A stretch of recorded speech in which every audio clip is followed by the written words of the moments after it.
Hey guys, thanks for joining me today. If this is your first time visiting my channel, welcome. You can hit the subscribe button below to get more videos like this every Monday and Thursday. We're currently doing a series on photography basics for beginners. If this is not your first time here, thank you for your continued support.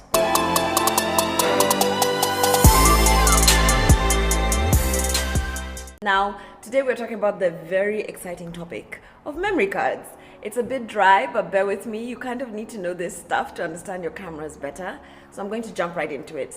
There's two types of memory cards you primarily need to know. One is known as an SD card, and the other is known as a CF card. And I have an example of both. The first kind of card is an SD card. That's this little guy here, and it stands for Secure Digital. The other type of memory card is known as a CF card, and that's known as a Compact Flash card. That's what it stands for. As you can see, the most obvious difference between the two is the size. SD cards are a lot smaller, but they're also a lot thinner. So I've actually broken several of these when I'm shooting. CF cards are a lot thicker and durable.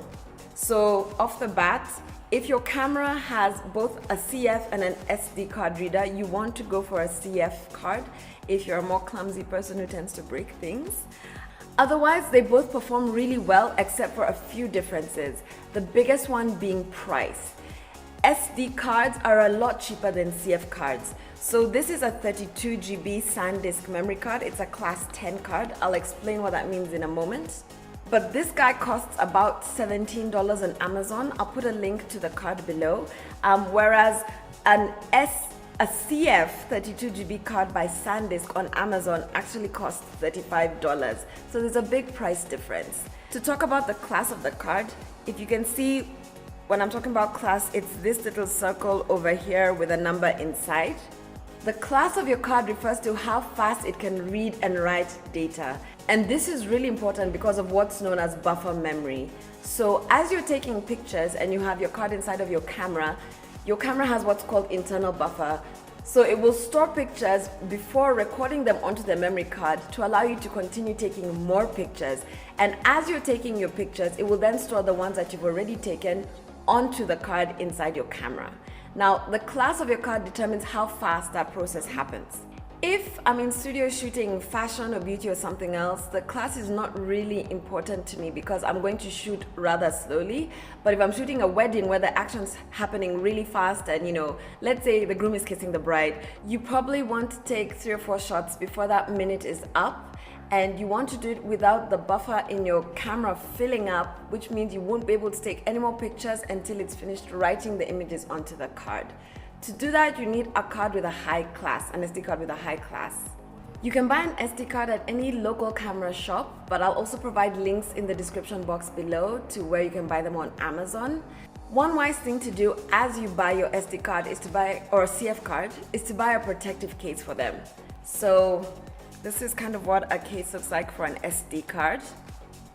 And this is what a protective case looks like for a CF card. Okay. Again, because these things are really easy to break, you kind of want to protect the images in them. The one time I broke my SD card was on the way back from a wedding, so I hadn't backed up any of my images, and luckily I was able to get it to work, but if it had not worked, I'd have been in really big trouble.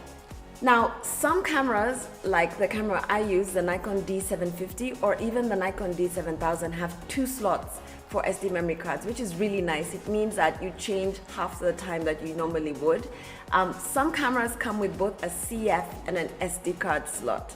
So some of you could buy both kind of cards, some of you just need one type, depending on your camera. Most computers have an SD card slot built into them, so all you need to do is insert your card into the slot to see your images on the computer. But what about if you have a CF card? How do you transfer your images from the card onto the computer? As you're buying your card, you'll need to buy what's known as a card reader, which is one of these guys. And it has many slots, so you could insert your SD cards into the card reader as well. But it also has a really big slot for the CF card. And then all you need is a normal USB cable to connect it to the computer. The last thing I want to discuss today is the size of your card. Cards can go even up to 256 GB or higher. So do you want to go for the biggest card possible, or should you stay with smaller sizes? I personally only shoot between 16 and 32 GB cards. That's because you don't want all your data or all your pictures on one card.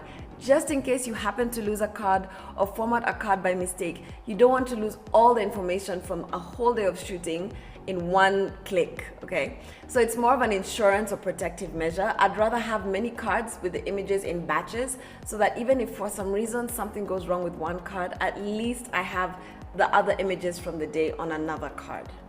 The price of both CF and SD cards vary by the class of the card as well as the size of the card. So I gave you the example for the 32 GB SanDisk, but there's many other brands and sizes available, so budget accordingly.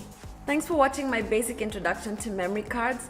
I hope there's a lot of helpful information in there for you. If you have any questions or comments, please leave them in the comment section below. You can give the video a thumbs up if you liked what you saw. If this is your first time on my channel, please hit the subscription button below. It's in red, you can't miss it, to get videos every Monday and Thursday. Right now we're going through a series for beginners, so there's lots of helpful stuff for you there if you are just beginning your photography journey. If this is not your first time on my channel, thank you for allowing me to walk your photography journey with you. You can also drop me comments and questions on Facebook, Instagram, and Snapchat, or on my website, www.thandiwemuriu.com. Links to all of those in the description box below. As always, any gear mentioned in this video is listed in the description box below, so you know where to get it from. If you're a professional photographer and you're watching this, please leave a comment below on the memory cards you use, which brand is your favorite, why is it your favorite, what size of card you use and why, so we can get a conversation going. For now, that's it. See you guys next time.